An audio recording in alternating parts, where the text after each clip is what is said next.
Hello, Good everybody. morning, everyone. Glad to see you. I see some new names and not yet faces. There's Jean. How are you? Hey, Jean. Hello. We Hi. were hoping that moving to Saturday would make it a little easier for people. Yeah, it's 11 p.m. now. Oh my goodness. Yeah, it's okay. I'm studying, so it's all right. Yeah. Fantastic. Mm. And then we have Diana's on, and somebody else hasn't signed in yet. Oh, there was someone else, but they shipped out. Well, Diana, you have your microphone muted, so if you want to change that setting, you don't have to. This is the way we've done this call in the past. If you haven't watched any of the replays, is this is just an open discussion. We are not going to be two talking heads. This is a great time for question and answers. If there's topics that you have held dear to your heart that you want to discuss, you don't have to participate. You can, we like it when you do, but you can actually just sit back and listen as well. I know some people in previous calls were actually just listening to the conversation while at work or doing something at their desk.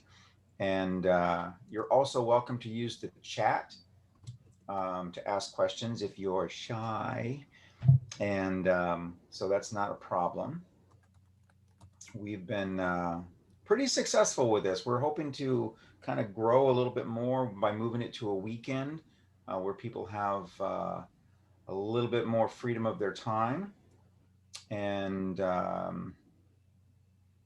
that's there. Gene, do you have anything you want, anything in particular you want to discuss? You're always full of questions. No, I wait for you to talk, then I will come You wait in. for us to talk. Anyway, wonderful to meet all of you. Yeah, it's wonderful. Yeah. It's Mm. fantastic. It's always nice to put a face to everyone else, our audience. I know you see ours all the time, but it's always Yeah. really, really wonderful when we get to interact with everybody. Gary and I did have done most of our work in the past in live audiences, and so adapting to the virtual mode is can be challenging sometimes. I didn't realize how much of the audience's energy I really absorbed and picked up while working. So, oh, Diana says, thanks for and welcome. I'm going to listen in for the first time. Yep, our audience. I know all you right. see ours all No the time. problem. Diana, if you get, It's if a for me question too. pops up, the system will tell us, and you can go ahead and just type it in just like you just did. So that's not a problem. We just appreciate that you're here. Mhm. So anyhow, yeah. So we, at least myself personally, didn't realize that how much of the audience's energy that I absorbed, and we would modify what we're doing when we're talking from the stage based on the readings and the energy that we're getting from the audience. And when you're doing it virtual, like our live streams, when there's really no one that we're interacting with, it's just like, okay, this is going to be different. I'm sure if you went and watched all of our live streams, or like even our first or second live stream compared to the way they are now, you'll see a tremendous difference in the way that we're interacting, just because we learn. And after every live stream, we take the recording and we listen to it ourselves. Say, okay, that didn't come through very well because I didn't. You have to speak differently, and so it's been fun. It's been a great learning experience. We are looking so forward to things opening up, and so that we can get back into doing our live events again. So that's going to be very, very exciting. I think there's one great difference is that you reach the world. If not for the online platform, I wouldn't be seeing Gary and Ross. Exactly. So I Oh no, guess we know there's a big benefit to it as well. So I mean, we're grateful that we yeah, have that ability, yeah, and that's a very Hey, Maria. great across the globe. Yeah. mhm, Mm. exactly. And Hi, Maria. hi, Kuala Lumpur in Malaysia. Yeah, right? I know. I know. Yeah, and that's the part that we really are excited about, is that we can touch each part of the globe and send out the same message, and that's been a lot of the fun of it, and we've modified a lot of things that we're doing. So like for example, when we're doing the new master class that we came up with, is that where we're doing these things at all these different times of the day, so that we can hit all the different time frames, or come close, not all of them, but we can come close to where we can get into everybody, so somebody's not waiting up until 2 o'clock in the morning, like you were in the beginning. I mean, we were always talking about you behind your back, that you were just so Yeah. persistent in making sure that you tried to make everything work on the time frames that we were on. So and we wanted to let you know that it was noticed and it was appreciated. For sure. Thank you. Oh, we have Maria. Maria, how are you? What do you have to say? How are you doing today? Where's Maria from? Maria, where are you from? Remember. Oh, there we go. And you're back. Can you hear us? Your audio doesn't look like it's hooked up. Your microphone isn't hooked up, it doesn't look like. I see Diana's is not, but I don't see that Maria. Maria, there's a button that you can hit, probably in the bottom left-hand corner of your screen. But she's on a, are you, Maybe I on think she's on a phone. There, and, Oh, maybe she'll pop back in. yeah, she'll pop back in, no problem. So, I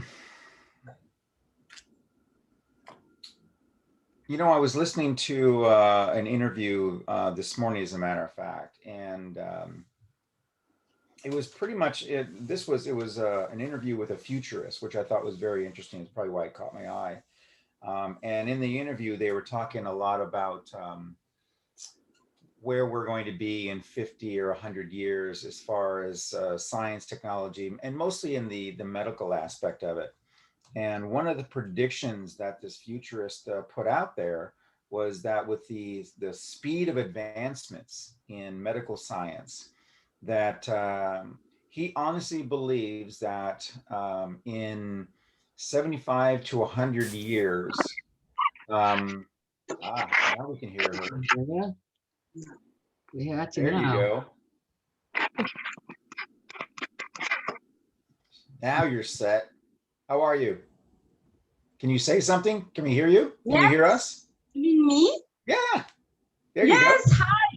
Hi, Ross. Hi, everybody. I always have problems with the phone. That's okay.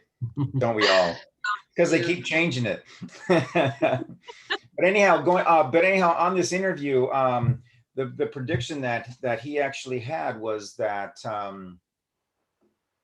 that humans will not be born in the natural way in 100 years, and that they will, to better advance the species, that babies will come out of labs.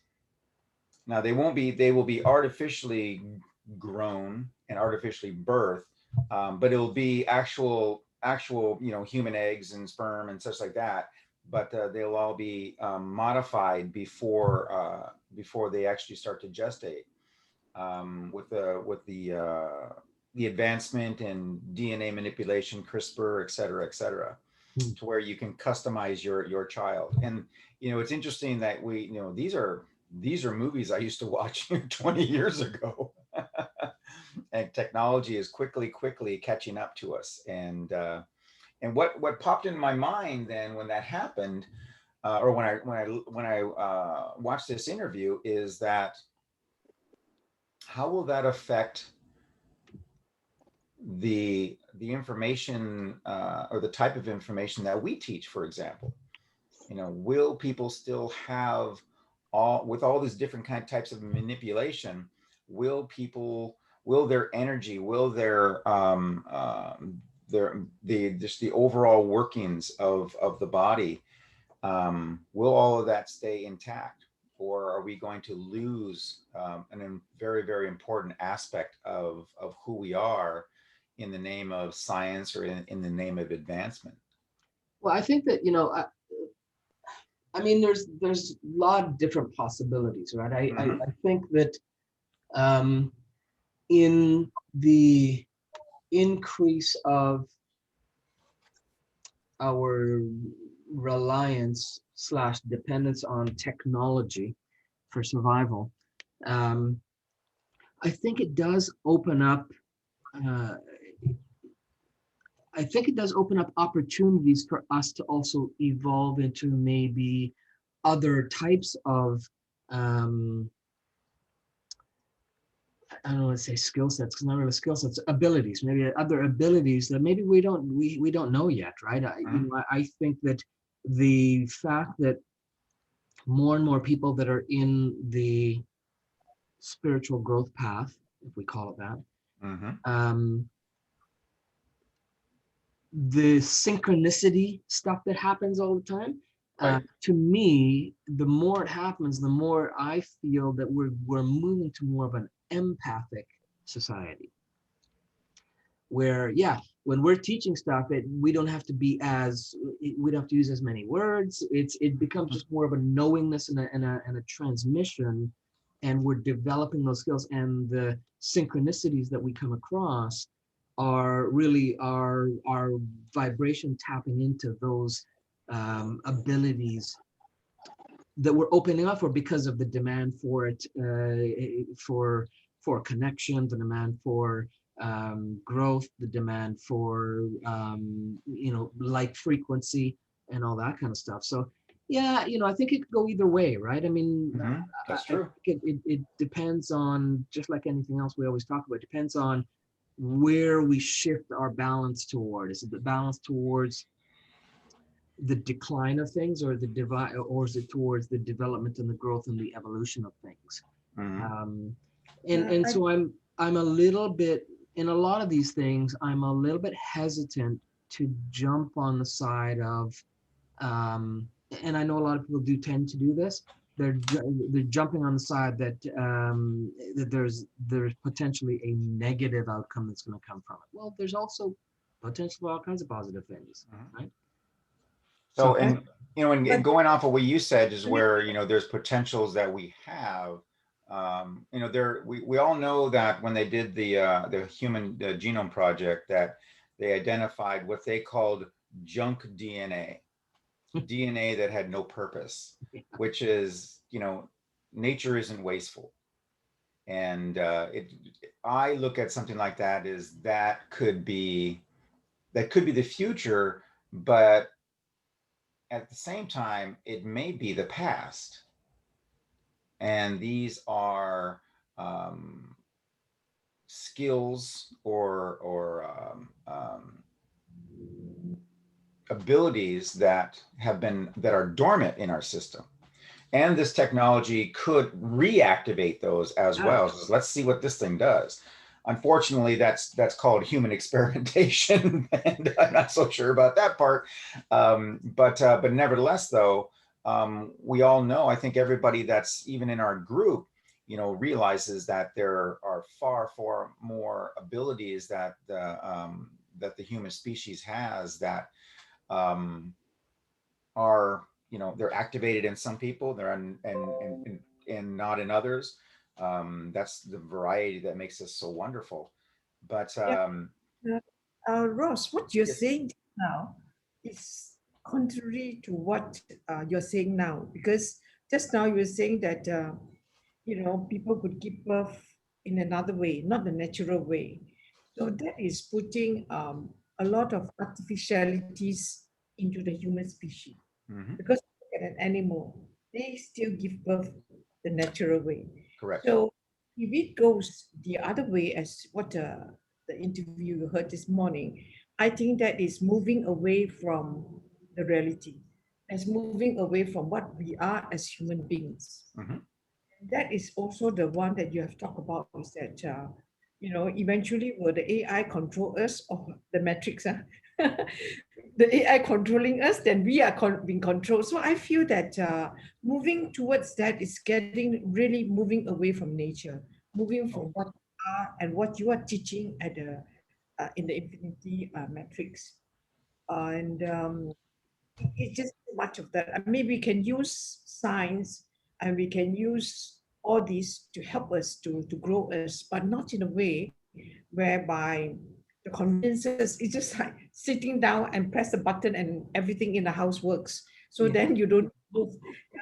So the same thing, a woman giving birth without having to do the work, it's not Well, the flow, and again, I think that, not the flow of nature. Yeah. yeah, well, there's a couple things in there, Gene, that I think we need to explore, and I don't know that there's necessarily an answer, but one is, how do we know that, and I'm not for or against this stuff. I want to explore and talk. How do we know that moving into that isn't more in alignment with our natural way of being? We don't know. I think I know. Well, it's because you. Here's the thing: is God you're work in the natural way. It cannot be to be, if it is taken in and you don't have to do anything, artificially inseminated and do it. It's man's scientific way of doing things. yeah, It's not natural, because we men are great. We can come up with a lot of artificialities. totally Yeah, agree. but it cannot be, no matter how.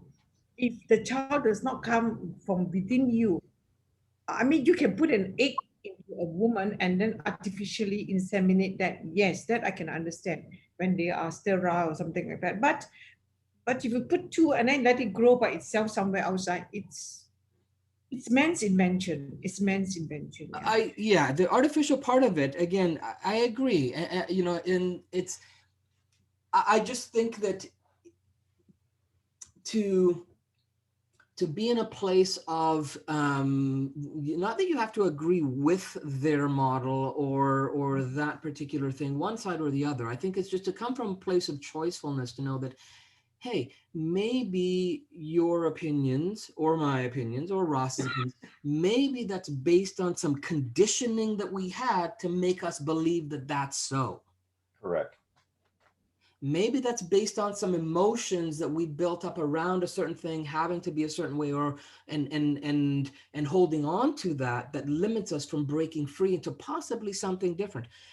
Again, I'm not advocating that thing. I'm just saying that we want to, what we want to emphasize is to come from a more of a place of a open possibility conversation, and then from looking at those things, say, yeah, well, that one resonates more with my vibration and that one doesn't, and the one that does resonate with my vibration, that's the one I'm going to hone in on and make that more of my reality.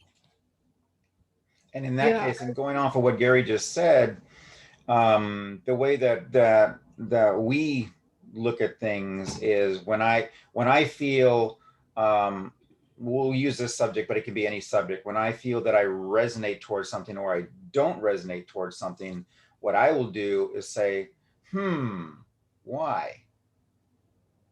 What is this subject connected to in me? My opinion. Where did my opinion come from? And that's what Gary's talking about, as far as we're conditioned to a certain degree from our upbringing, which is not, I mean, that's our upbringing is neutral, because it is what it is. It's neutral. How we allow it to control our decision making and our actions, that's our choice. And if your past is controlling your choices, you're not in choice point, you're in reaction point. Correct. Yes, I understand what you say, Gary, but Mhm. somehow rather, I know, we have, beliefs, issue beliefs that we are brought up with, but Yeah. at the same time, there is the human being that give birth that you see with your own eyes. It's not a belief; it's the truth. Yeah, and you see animals giving birth. It's true. It's not artificial. Yeah. But the things that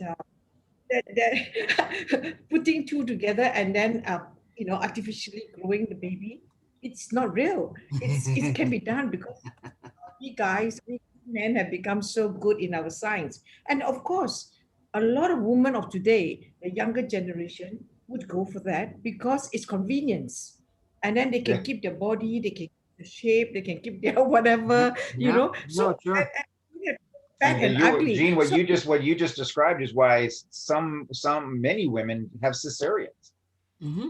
Like, I don't want yeah, this, that's I don't want this to affect my body as much. Or they hired somebody, I don't remember what they're called, to have the a babies for them. surrogate mother. Yeah, Surrogate, yes, somebody thank you. give birth. Surrogates, yeah. Mhm.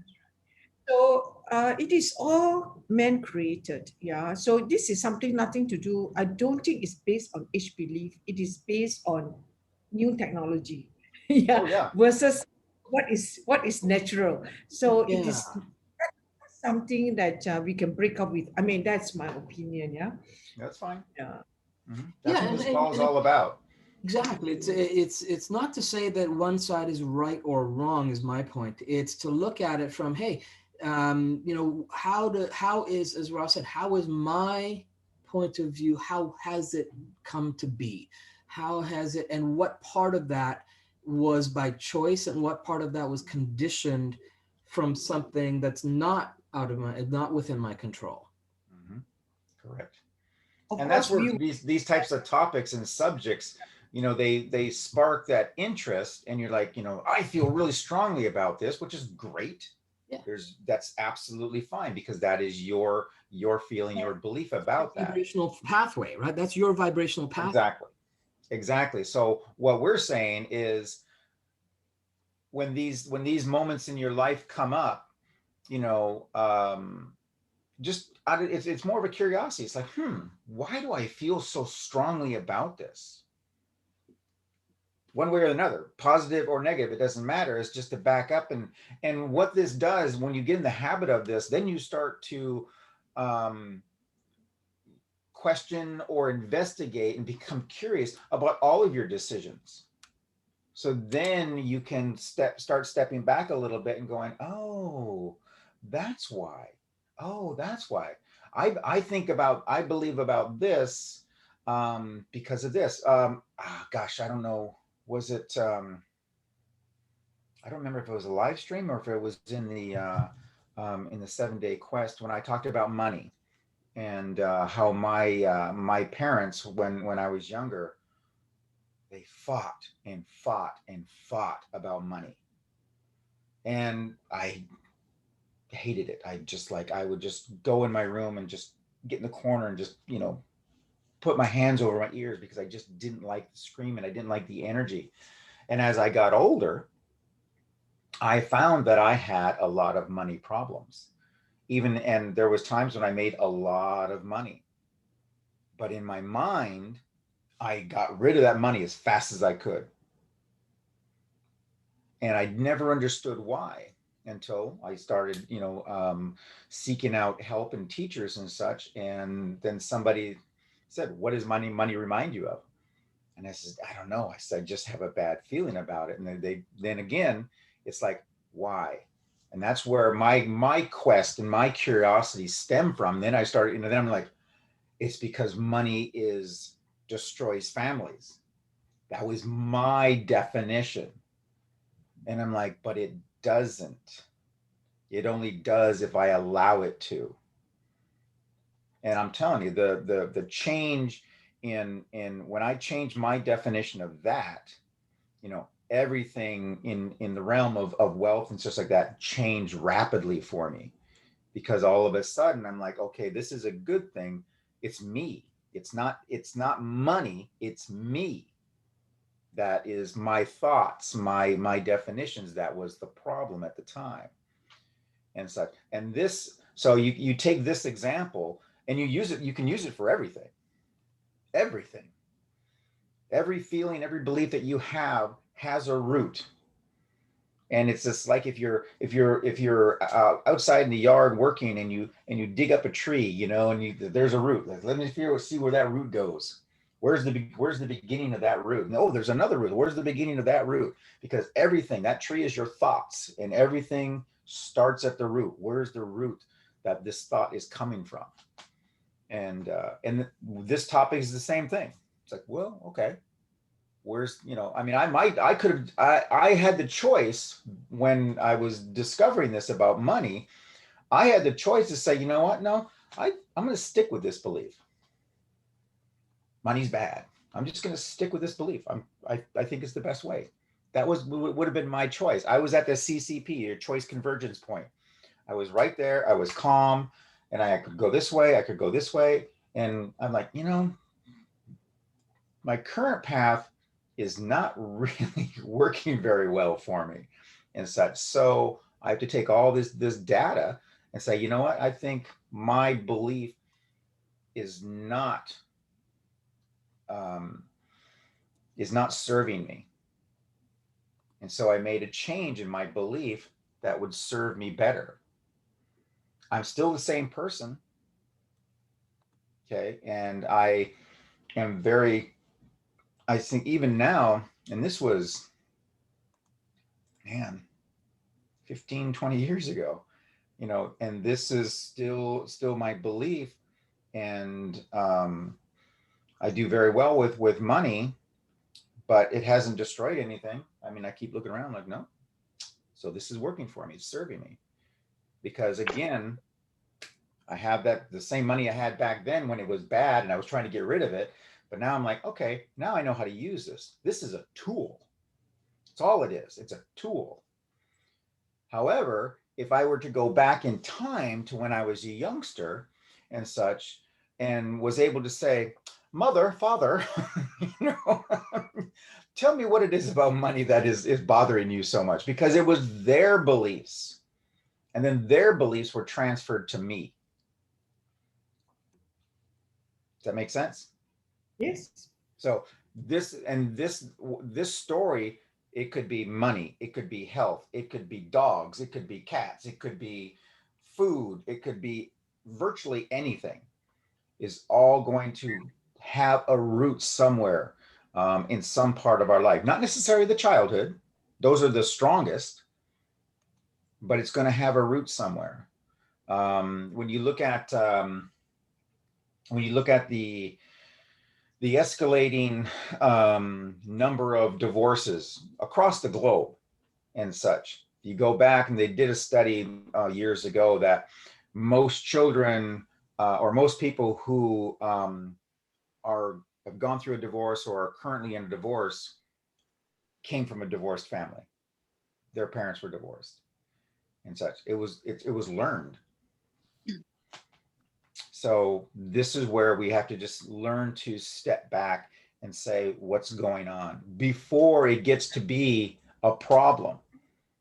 You know, if someone is having a problem with their relationship, and we step back and we say, you know, this about her just really just I don't think this is going to work. Then we find our choice convergence point and say, okay, why is that bothering me so much?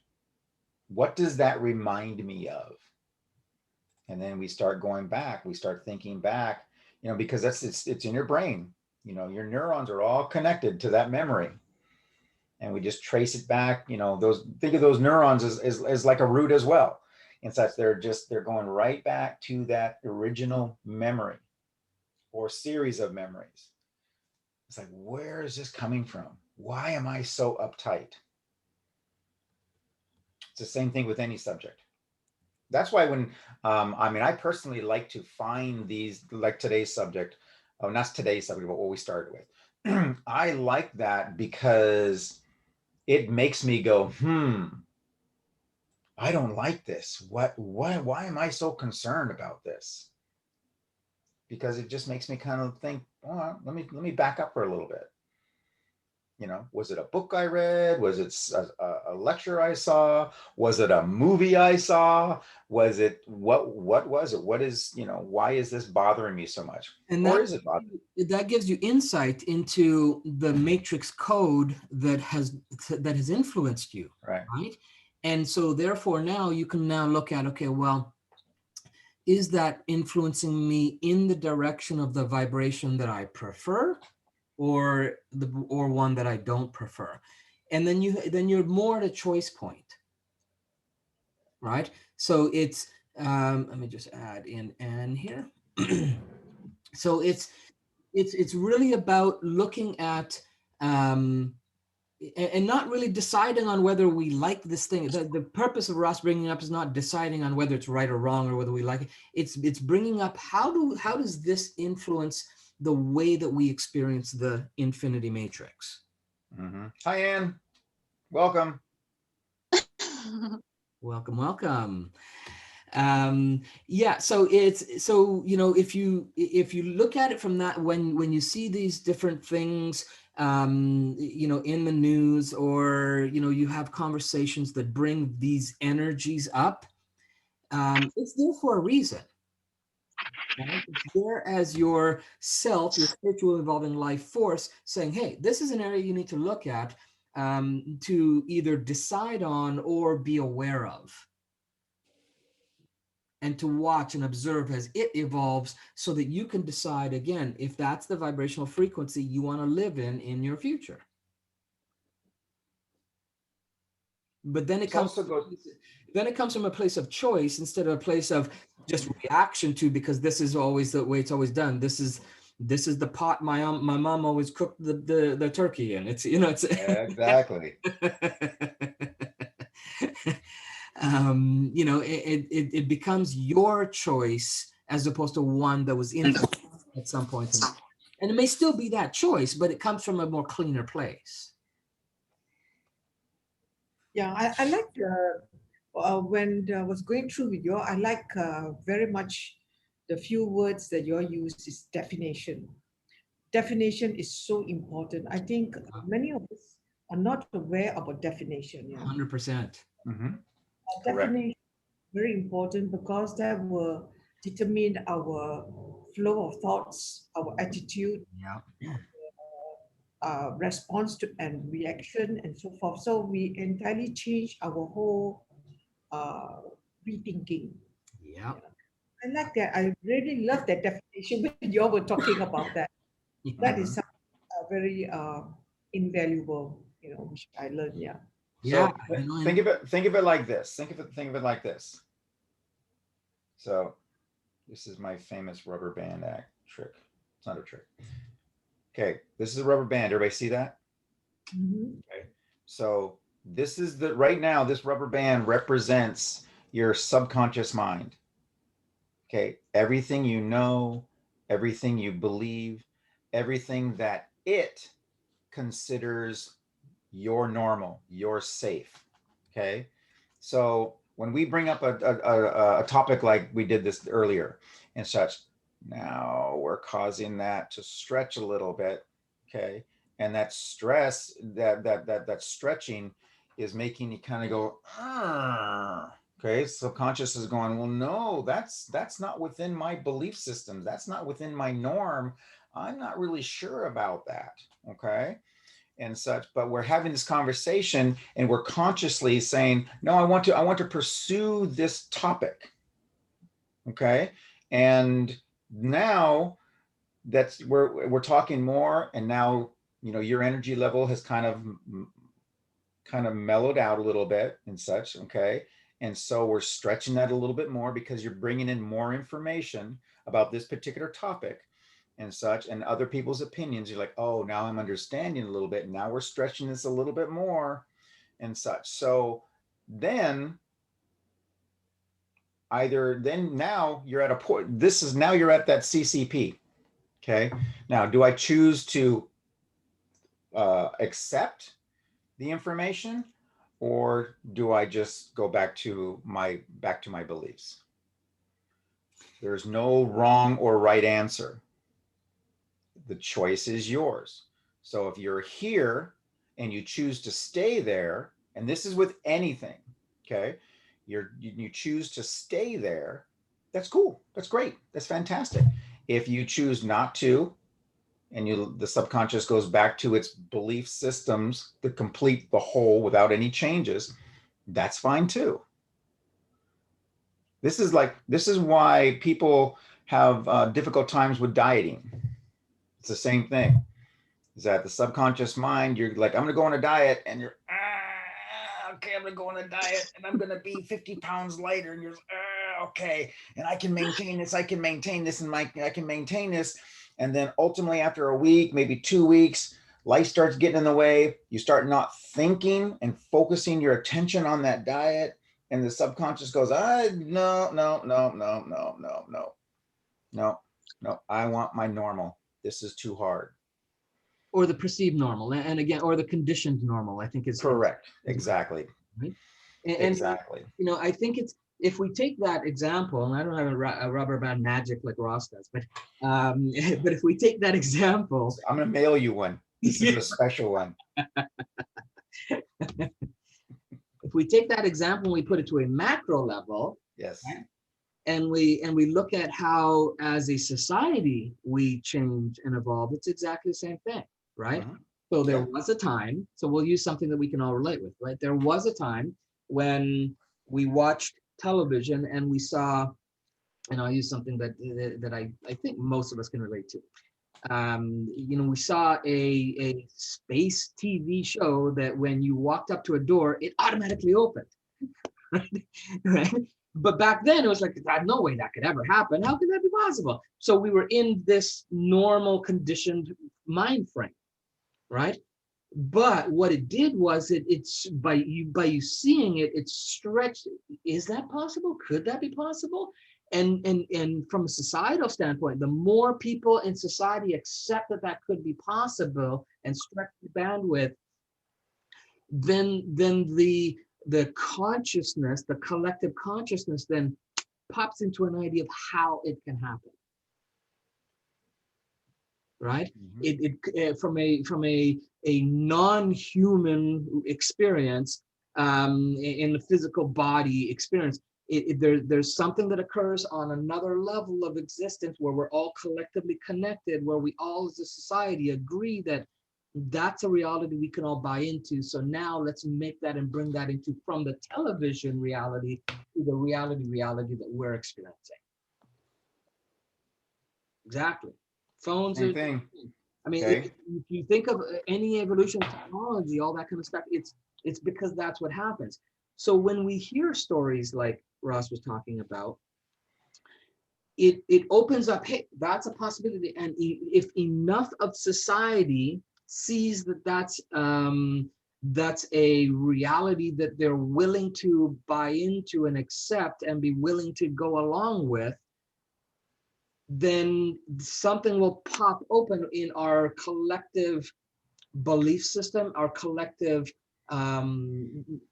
acceptance that, hey, okay, that can happen if it follows these guidelines, or if this is needed, or what for the collective, outside of the, going beyond just the meat and bones that we have, to another level of us as a collective, to say that, hey, that serves us or that doesn't serve us. That moves us in the direction of this vibrational pathway, that moves us in this one. Which one do we prefer? And we can, at moment to moment, choose that, right? So if we think of, the definition of the infinity matrix, which we've talked about. So the infinity matrix is the environment where something exists. So something exists, right? There's something that exists. And as that something exists, then something happens, which at the base level is we give it definition. When we give it definition, then something takes form based on that definition, right? And then when something takes form based on that definition, then something's experienced or not experienced based on that definition. right? And that happens moment by moment, moment by moment. I think that's a very strong statement because you can change your whole state by changing your definition. So 100%. simple. I think both of you have done it beautifully and very simply. I think you need to be highlighted to more because the state that we're going to be in and how we want to be, as you say, the higher self that we want to be, is to change the definition. Yeah. Correct. What we are thinking now and we don't like what we feel, change the definition. Yeah. Understand the definition, embrace the definition, visualize the definition, and you'll be that. So that is very, very powerful and very strong. Well, that's I don't this whole thing is, this is why we came up with the infinity process, which you've already experienced in the 7 day, is because changing your definition is like the rubber band. It's not easy in most cases. Okay, because again, that subconscious mind's like, no, I've been using this definition for decades. Okay, I'm comfortable. So then when we make that conscious decision, then we add that, we code that into the infinity matrix process and such, and then now you have that is helping keep that conscious effort going towards the subconscious mind, which is ultimately going to reprogram it. It's like when where Dr. Lipton talks about listen to well, this is really old, listen to a cassette every night, because that's what you're doing. It's just like you need everything, every type of change requires a consistent effort. Tiny little habits, tiny little motions, tiny little thoughts every single day and such, to maintain, to basically stretch that rubber band and hold it there until then the subconscious will go, well, this is my new normal, this is my new comfort zone now. And then we go, well, all right, good, now I'm there, we're good, everything's fine, I think I want to do this now. And then we stretch it a little bit more, use the same process and such, new comfort zone, now I want to do this.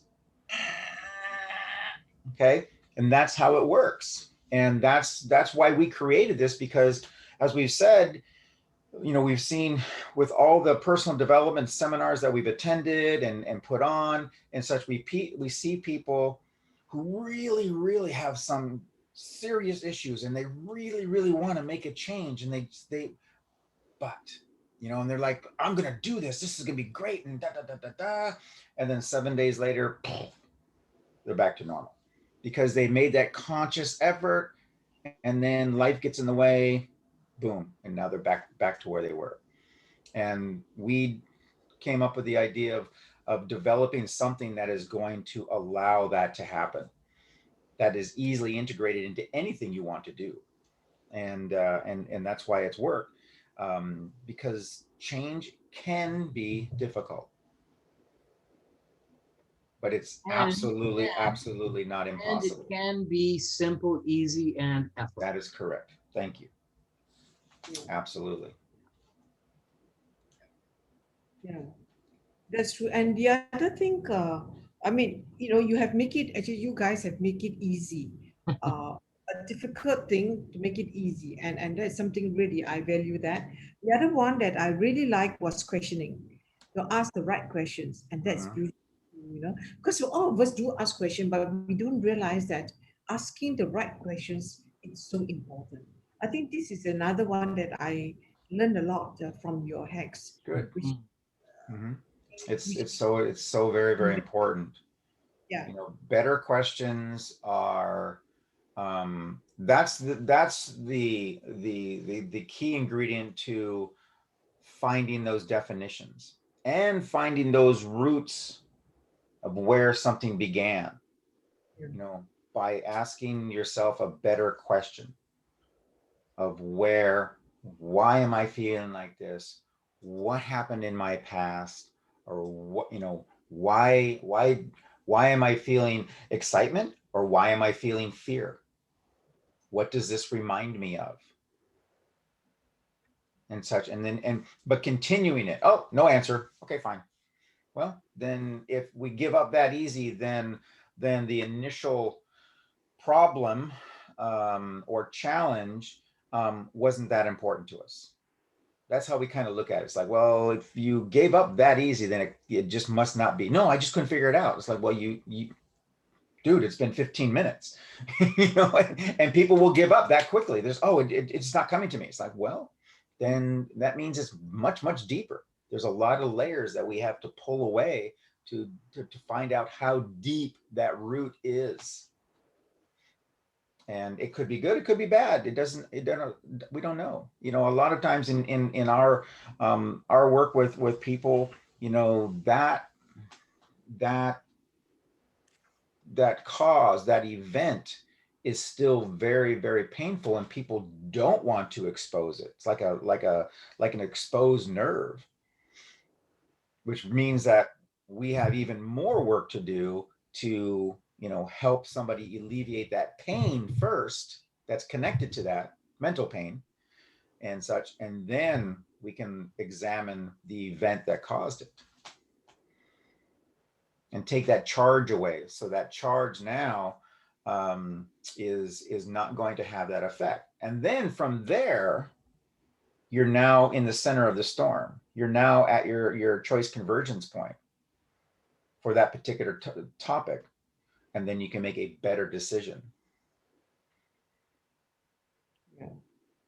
You know, And I mean, today, and this happens to people all the time. I mean, you know, I'll give you an example. A couple of weeks ago, I was driving, and I don't listen to the radio. I listen to, if I sometimes I listen to music that's on my phone, or most of the time I listen to like an audiobook or something like that. But anyhow, I was listening to music, and this song came up, and I just went, oh, what the heck? And I just had this feeling of just, oh, I feel terrible. Oh my gosh, why am I so, you know? And as soon as I got home, I just sat down, and I'm just like, and I had to think of that song and go back to that feeling, and I'm like, I thought I took care of all of this. Where did this come from? And it was just down there until something triggered it.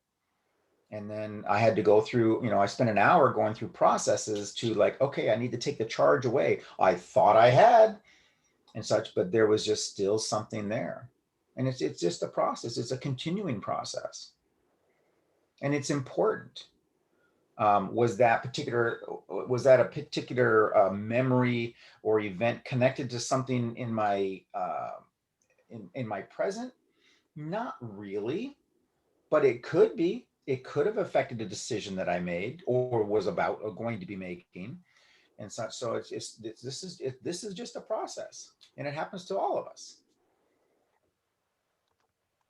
yeah, But it takes me and puts me in that eye of the storm now.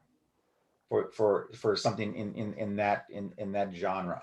Like, okay, good. So now I'm not going to be started getting, kind of, you know how it is when you get into an event or somebody starts talking to you, and all of a sudden you just start to tense up. Okay. Well, that tensing up is in most cases a memory.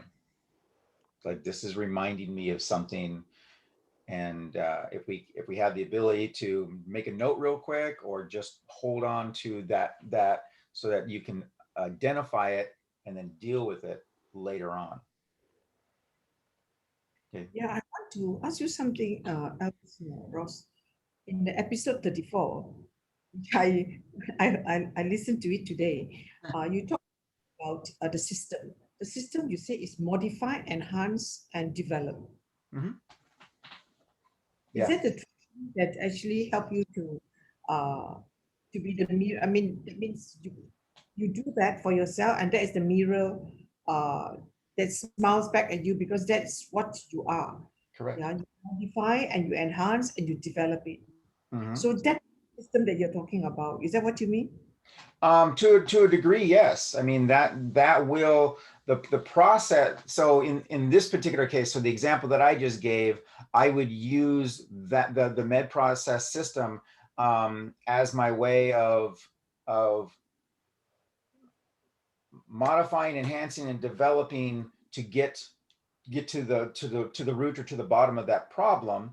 Okay, and then I would put it out. So by putting it out, how would I test that? I would listen to that song again. So now I'm okay. So I've got all this thing down. All right, now let's listen to it and see if the same reaction comes back at me. Okay, if there's just a twinge, then I'm like, okay, I need to modify, enhance, and develop again. And you keep doing it, and then you put it out there and test it. Okay, in this case, it'd be again this song and such, and see what reflects back. Okay, so my angst or my sadness or whatever the case may be is the reflection back from my testing. Yeah. Okay. So that means whatever we feel, whatever we think, we have to be careful with what we think and feel, because We don't that have to would be. be. I don't want to say we have to be careful. We have to be conscious of those thoughts and be conscious of the feelings or the emotions that they may or may not create or bring up to the surface and such. I don't want everybody, oh, I can't think that. I mean, we don't want you doing that. We just want you to say, oh, that's kind of weird. I mean, that's all we want you to do is that when you have a reaction that you were not expecting, like why am I so upset? Why do I all of a sudden feel sad? Why am I really happy? It doesn't have to be for the negative. This can be positive too, because for the positive things, like I want more of this, so I need to figure out why that happened because I want more of it. So we want to be able to step back and go, huh, that was interesting. That's all. Just that was interesting. I want to look into that more. Okay, that's what I did. It's like when I was driving, I'm like, well, this is kind of weird. What the heck? I need to look into this more because what it was making me think of and the feeling that was attached to that thought, I didn't care for that. Okay, so then I went home, got myself, got everything taken care of. I'm like, okay, good. Now I'm going to take some time and I'm going to work on this and figure out what the heck happened. That's it. I did it, did some processes, threw it out there. No, well, it's still still kind of there. More processes, threw it out there. Oh, still kind of, yeah, I want to do this one more time. And each time I did a process, it was, modify, enhance, develop. I made it a little bit differently and such. Or I'll do the same thing. Oh, it just maybe it takes repetition. And then finally, by the time when I knew I was done is because I threw it out there and, it was kind of a neutral effect now. I'm like, okay, good. That's done. That's taken care of. And then you just kind of, you get up from that and you're like, that was really interesting. And it just starts this chain of thoughts, which is great. Like, why, wonder why. How did that get buried, so deep? But then I remembered why it got buried so deep. Okay, because that was a song I listened to a lot when that event was happening. And I'm like, wow, I said, I really, really anchored to that. It is what it is, And this was way before I got into, what we're doing now. This was 25 years. So that little thing was just in here, just like a little worm, just kind of, waiting for something to trigger it. But it was like, oh, okay. It wasn't devastating. It was just interesting. But I also chose to make the decision that it did not serve me. So why do I want my subconscious mind, dealing with all these little tiny things when I want it to focus more on the work that Gary and I do? It's kind of like you think of. I read this article a long time ago about Einstein. Do you know that Einstein wore the same clothes every single day? When he went to work, he wore the same clothes every day. not the exact same clothes, but he had 7 suits, and they were all exactly the same. And one of his assistants says, "Why do you wear the same suits?" He goes, "Because I don't want to put my mental energy on trying to decide what I'm going to wear today." So, which again, there's some validity to, but my mind says then, okay, well, what does that say? What I look at is, what does that say about his belief system, about his mental energy? Yeah, exactly. His belief system somewhere has constructed the idea that it's limited, that it can't be expansive enough to have those choices and still do what he does, and maybe even stimulate more choice in what he does. Right. Right? But it's just a belief system that worked for him and his experience and his existence, right? Which again comes back to what I always talk about. It's not a this or that. It's a this and that conversation. Right. So let's take a look. So if we were to think about fame. Sorry. Yeah, go ahead. That's a big difficult change. If you say this or that, or you say this and that. That's right. It's a big change. Not so easy. Yeah. Yes. It's a massive. You change your perspective so differently. So if we were thinking about, if we were going to think about things, right? And you were told that you had to, make a list of everything. All right. The way that you would go about doing that is,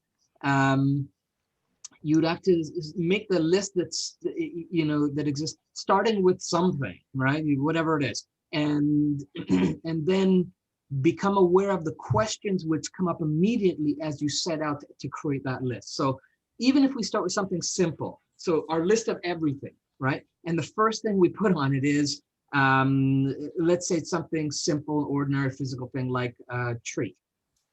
We write our list of everything is trees, right? Now, if on our list it says trees as the first thing,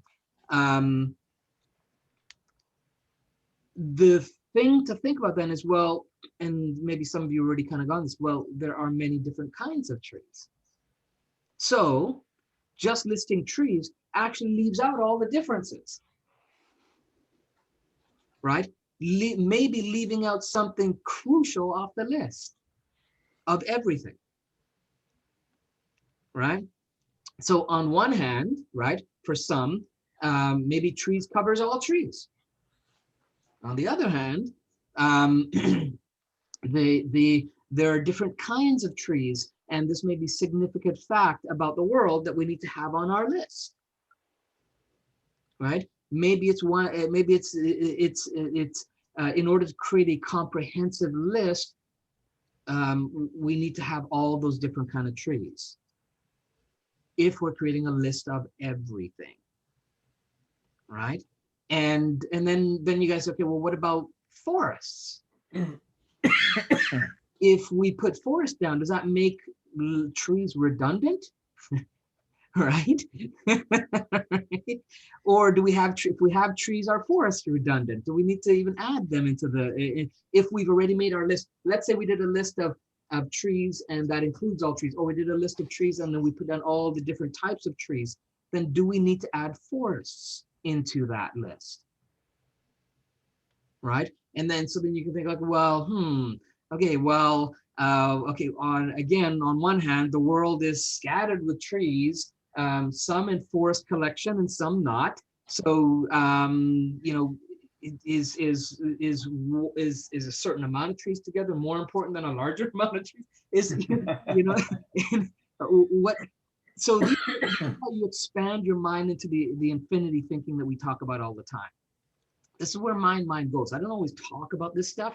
This is where my mind goes when I'm having conversations, where I'm looking at at reality and how we come to agreement that this is a reality, right? But even at the same time. So let's say even we go even deeper, right? That all trees are formed from atoms, right? Right. So maybe we should just list the basic particles Physics tells us it composes the world, and there's our list. Right. Because it includes everything, you would think, right? But does it? Because does it really define the collection of those atoms together to create that particular matter as a form of our list of everything we call reality? Or is it incomplete? So that's the kind of thought-provoking type of stuff that Ross and I want to kind of invoke, the kind of stuff we want to stir the pot with. And these things happen, come to us through events that happen in our lives. And we are just kind of fanatical about making notes of those, mental notes, or writing them down. I have the notes that are in my phone. I mean, I have lists and lists and lists of just like, so I remember these things so I can then pursue them later. I'll give you an example. We're going with your both and question, Maria. Have you ever been on a cruise ship? So No? my wife and I took a cruise a few years ago, and we were in the dining room, and it was a very nice cruise. And we were in the dining room, and we're looking at the menu, and the waiter comes up, and he says, what would you like? I'm like, I don't know. I said, I'm looking at the fillet, and then I'm also looking at the scampi dish. And I said, I can't decide which one. And he looks at me, he goes, well, why don't you have both? And I'm like, I can? He goes, yeah, why not? Now, in that situation, when you go on a cruise, you can eat as much as you want, but when he said that, all of a sudden our nice quaint little dinner turned into me writing down notes. I'm like, I've been conditioned. I was conditioned. You go to a restaurant, you order one thing. And this man broke the mold for me. I'm just like, well, why can't we do this with everything? And I'm just like, she goes, and my wife, she knows, I bounce a lot of my ideas off of her. And she's, well, you're familiar with this. I know. I said, but I was still in that mindset, and he just broke it for me. And it just means that mindset can be broken anywhere. Okay. There's always that expansive choice and such. Well, and to at least ask somebody. So, well, we can do this or we can do this. When I'm in business meetings, like, we can do this or we can do this. I'm like, well, why can't we do both? Why can't we make them both work? And you'll be amazed that the people will stare at you with these blank looks on their face. It's like, huh? Well, yeah, just do them both. That's a good idea, and that's a good idea. Why would you choose between two good ideas when you can do both of those ideas? Now, if one was a good idea and one was a bad idea, well, then that's different. But it's just like, why don't we just do both? Why don't we make both of these things work, or find a way to take this and make them one really good idea? That's the both and. It's just expanding your choices. That's all it is. You're just expanding. Instead of one, you can have two or three or four or five. It doesn't matter. It's just like, why can't I have all of this? It's not important what you're doing. It is important that you're all doing with love and passion. That brings a good energy. Yeah. Correct. Absolutely. So it doesn't have to be, well, this is business, so we can't take love and energy and put it into why can't we do both? Why can't we run a business with love and energy? Because there's a lot of people that don't believe that the two will work together. Well, why not? They will if we make them. Yeah, the fact it doesn't work is because they believe it won't work. Correct. Yeah. Exactly. Everything you do, everything the people around you do, your family, your friends, your business associates, all of that is all based on their belief system. Doesn't mean it's bad, doesn't mean it's good. So it's just, you know, and many times it's up to us, all of us, everybody in this group, it's up to us to expand their vision as well. They don't need to think what we think, but it'd be nice if they thought like we think. Expansive. Okay, we can do this or we can do this. Well, why can't we do this and this? It's simple. Start doing it with little things. Very, very simple. I like this, I like this. You know, once you start getting into that mode of thinking and such, you will see so many more possibilities open up. Look at some of the you know the very you know, some of these innovative businessmen that are out in these days. They're not doing just one business; they're doing multiple. Like, well, you know, what's to stop me from doing this business and this business and this business and this business? Because they don't think that there's any limitations. And that's when you're bending. And there are not. That's when you're bending time, space, and reality to create the reality you prefer. Correct. Right? Yeah. You're changing your definition of reality, of your reality. Okay, going back to what Gene was saying when we're talking about definitions. Definitions are so very important and so very limiting and so very expansive and mind-opening. What's your definition of a definition? Yeah. Are my definitions going to be limiting me, or are they going to allow me to explode and expand out? Even if we go back to the list example that I gave you, right? Well, when you put that list of everything, you have a definition of what everything is, right? Which formulates and limits it puts it in a box, right? Exactly. You know, so let's say you throw an apple on there, right? Well, an apple, again, let's say we choose a round red apple, right? Well, first of all, we have a definition of the shape round, you know, what that consists of and what it doesn't. And we all know that we don't actually see color. Color doesn't really exist. So if color, why see color? Color is a very perfect matrix. I love it. Color is a reflection. I know. It's a vibrational frequency. I know. The right? Joke. Yeah. and so if color is a vibrational frequency and we're looking at an apple, then is it really red? Right? It's just the collection of atoms and molecules showing up in that frequency. Right? And based on a definition we've given it or we were taught it at some point.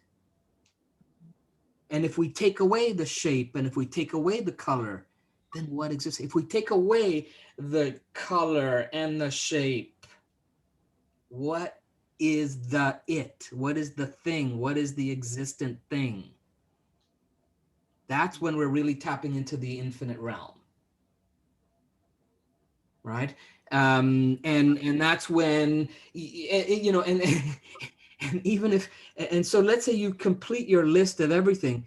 Did you add your list of everything into that list?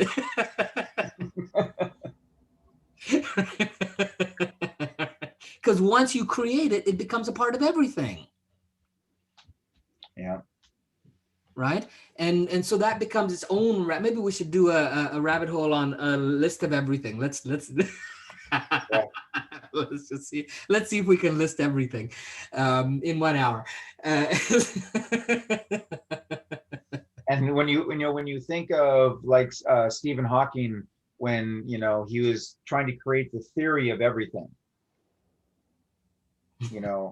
back then the thinking was still very, very limited as to where it is now. Totally, yeah. So if he were to do that now, he would have so many different things to pull from.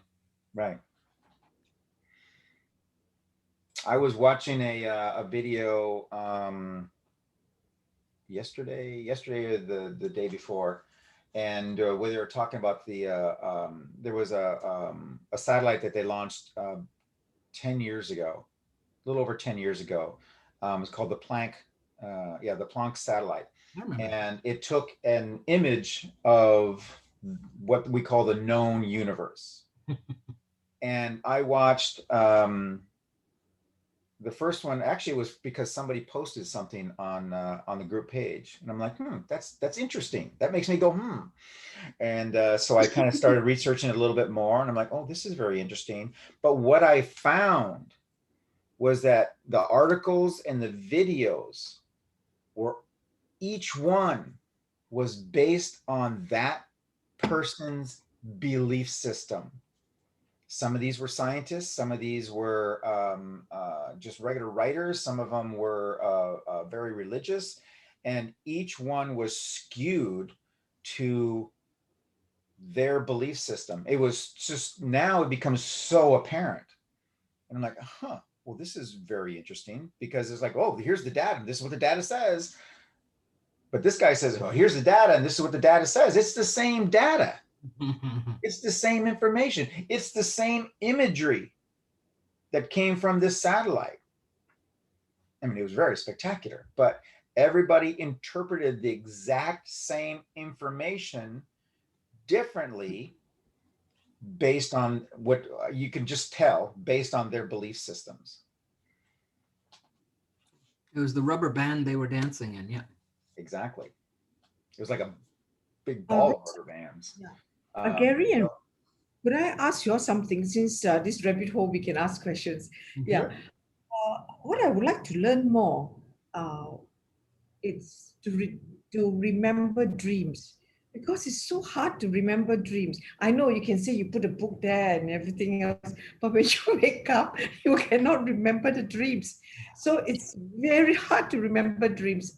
And it would be good if you could teach us tactics and techniques or whatever to remember dreams. Things to do. One of the things we want to do is, and it's a lot of what we have planned is just has to work within the time frame that Ross and I have available to do this, because we are, we take this out of our regular. This is not our full-time gig yet.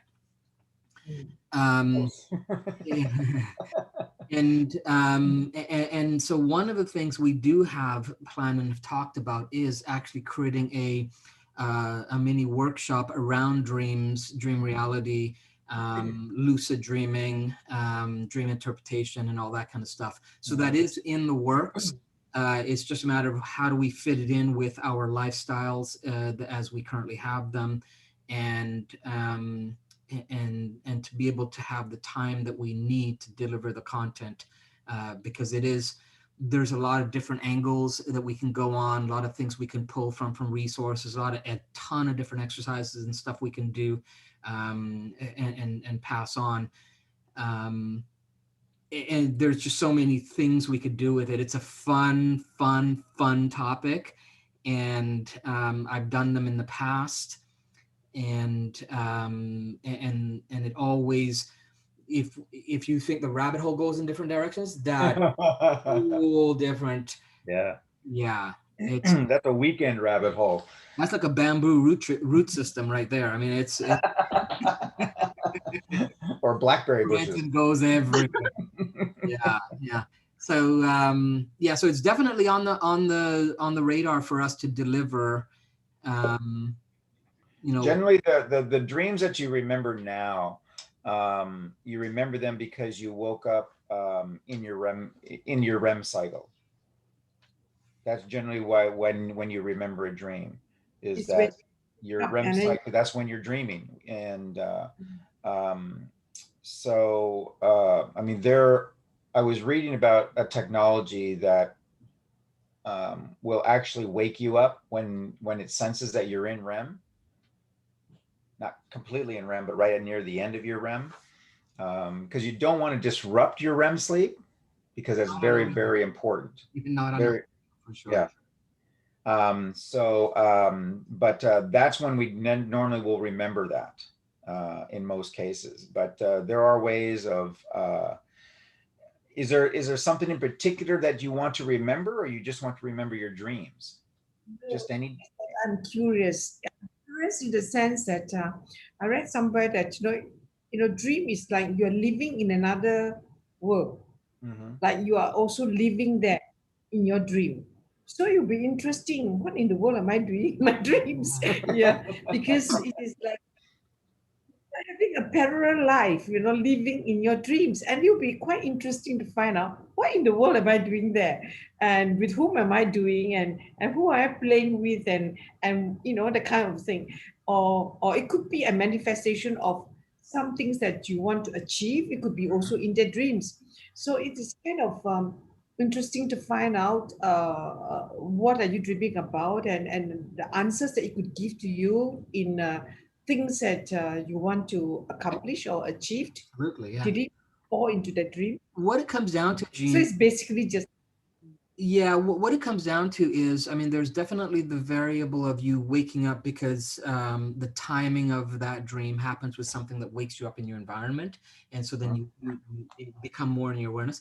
But even more importantly than that is the relationship you've established with your other than conscious mind. Correct. Because if we were to take the definition that our dreams are there to teach us things, right? So it's our teacher. And every night you go to class, and when you're in class, the teacher is teaching you things, and your whole life you've ignored the teacher.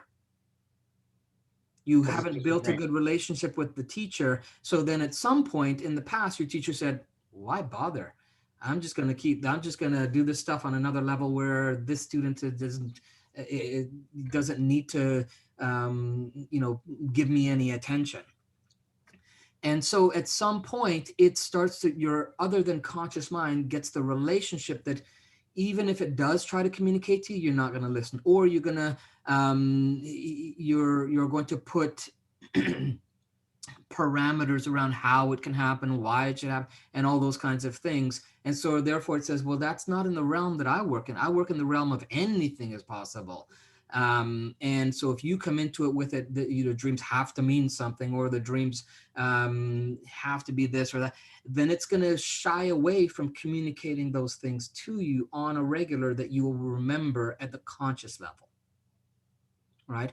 So the first step in any dream experience, whether you want for lucid dreaming or dream interpretation or dream exploration or even dream resolutions where you're looking for a solution, any of those models starts with you developing a relationship with your unconscious mind and allowing that relationship to evolve and develop the way that it needs to, not the way your conscious mind wants it to, because your conscious mind has rules around it, time frames around it, restrictions around it, Definitions. around it. Yeah, you know, so to kind of release from all of that is the first thing, Gene. The second thing is, okay, well, if that's the case, then let's start that relationship and just have a conversation. This is simple. Just before you go to bed at night, hey, unconscious mind, I'm going to sleep now, and actually say this as if you're talking to a teacher.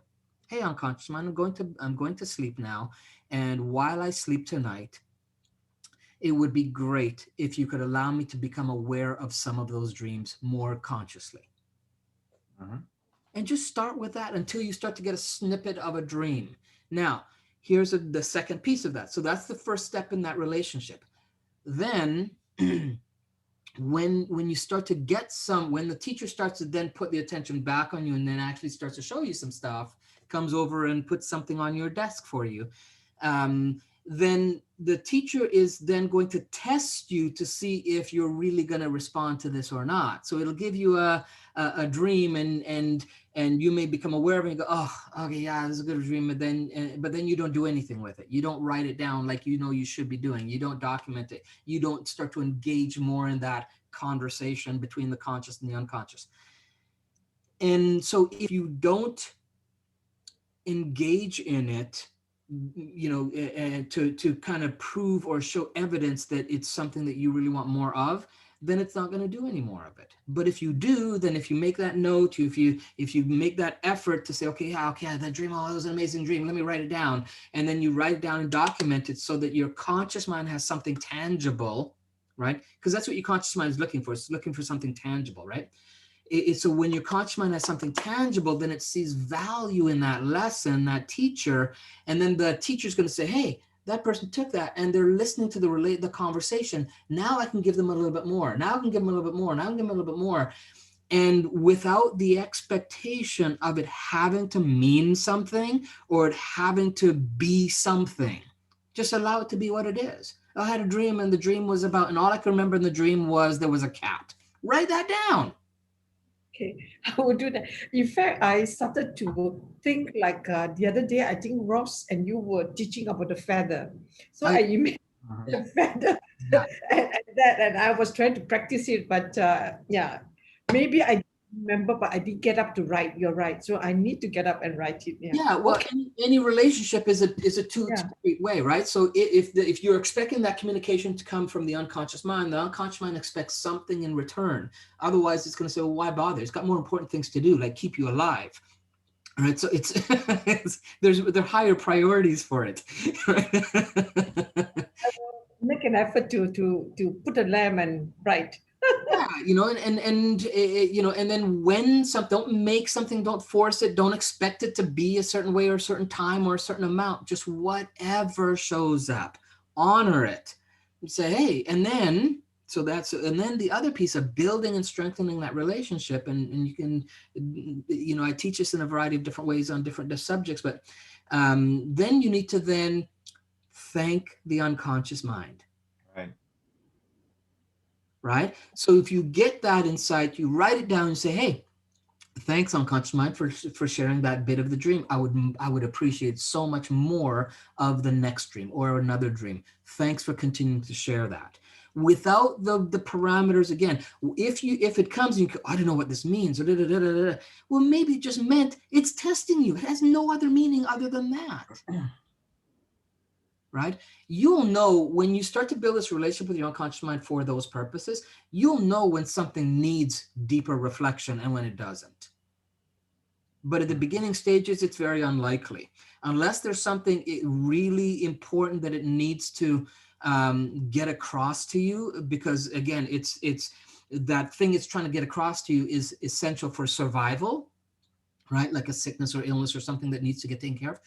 Then it's just going to test, but you will know if it's that serious, because usually those things come strong with emotion, they come strong with consistency, they come strong with being very vivid, and that's your unconscious mind of waking you up. That's the teacher coming across say, listen.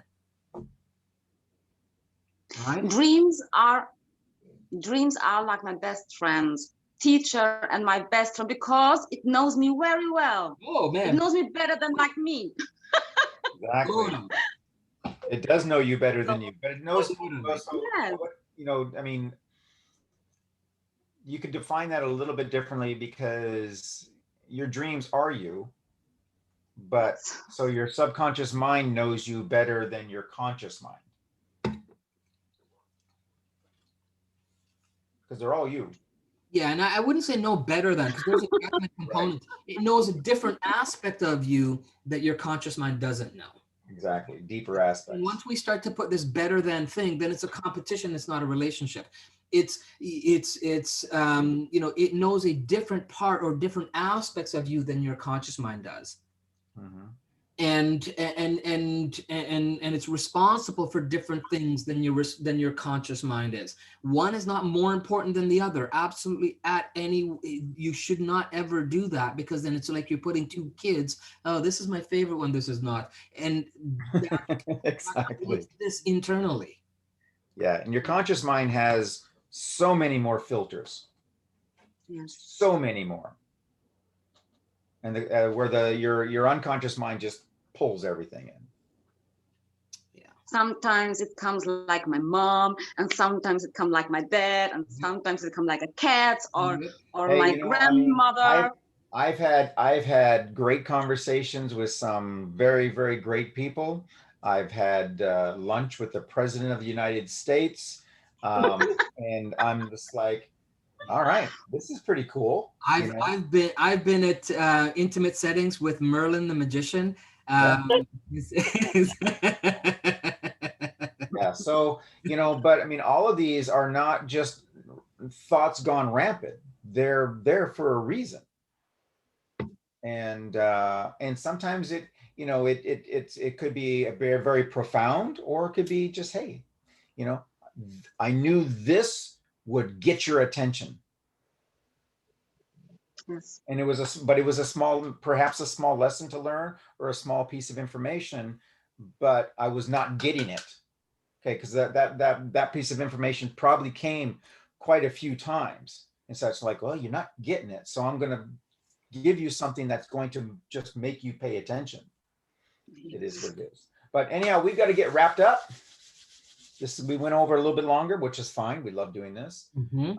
But we have some other things we have to get going. So thank you so much. I hope to see everybody next week as well. Yeah, Saturday morning. Phenomenal. I think Saturday's going to work. I like it. Terry, thank you, Ross. You're very welcome. Thank you, Monica and Diane. Yeah, thanks for being here, Diana. Diana did mention that she was just gonna listen in for today, which is totally fine. Diana, you are free and welcome. Also, when you join back next time, either to join on audio or even just chat through the text format if you don't want your voice or your face on the screen, which is totally Sure. There's no rules here. So yeah, we enjoy the conversation. Thanks everyone for joining in, and we'll see where next week goes. Just a couple of quick notes. One is that we do have a master class coming up on Tuesday night, I believe, Ross. correct. So Jean, I think you did the success hacks, right? We've changed Yes, it to a master class program, and so there's been some tweaks and refinements to even what you experienced a few months back. And so it's a free 2-hour master class where we cover 3 pretty powerful success hacks and some other components in there. And it's really an introduction to the art of manifesting your reality and creating your reality the way that you want to. So so if you guys want to jump on, I think you guys really enjoy that. I'll put the link in the list there so you can go and register for that. It is a free Zoom call. It's on Tuesday night at 8:30 Pacific Standard Time. So it's later in the evening for those that are on different time slots. And then we will have other time slots that are throughout the different time frames, early morning, middle of the day, and so on coming up. All right. So you all join in on that. I'll post that on the page as well. This has been streamed to the group page. So if you want to catch the replay and the review, it'll be there under the guides tab as well. All right. Yeah. And Jean, just to let you know, you have motivated us now, so we're going to put a little bit more attention towards putting the dream class together. And you know what? It comes up in, I would say, probably 90% of these rabbit holes. Dreams comes up as a part of the conversation. So there's the universe is topic. Signal. It's tapping us on the shoulder. We're listening. We just have to find a time frame to make it work. Thank you. Thank you. Bye. Very complicated subject matter. Bye-bye, ladies. Thank you so much. See you, ladies. Bye, everyone.